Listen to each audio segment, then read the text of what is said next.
Hello guys! Welcome to my channel.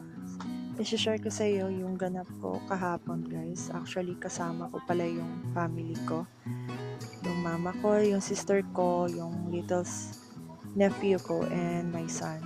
So pumunta kami dito sa Bangkeran Market para kumain.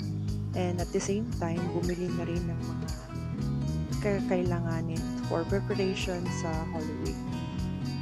Especially yung pambansang binignit. Ito yung usually na hinahanda o prepare during Holy Week guys. So ayan guys, makita nyo ang dami, nakalatag na, no? Kompleto na.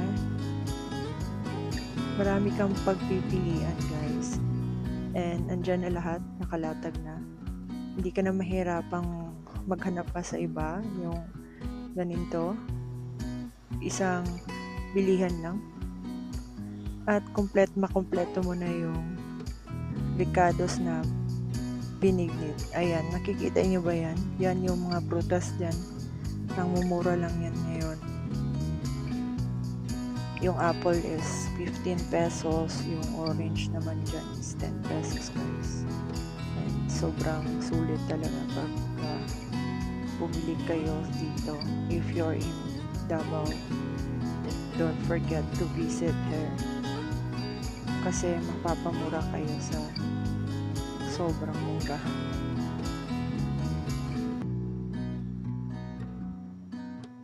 So ayun guys, bago kami bumili, kakain muna kami kasi gutom na kami. And yung kasama naming maliliit gutom na. So ito yung naisipan namin kainin na isang barbecue. And may soup din dito. Ang dami yung, pag nandito kayo sa spot na to guys, this is a famous market na, food market na dinadayo talaga, no?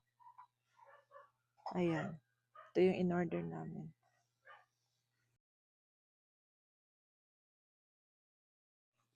So ayan guys, after eating, we grabbed everything we needed for Holy Week. By 8 p.m., natapos na din kami. Umuwi na rin kami guys. Ayan guys. And if you're into chill local vibes, food adventures, and real life moments like this, don't forget to like, leave a comment, and subscribe. More double feels coming your way. See you on the next ride. Bye.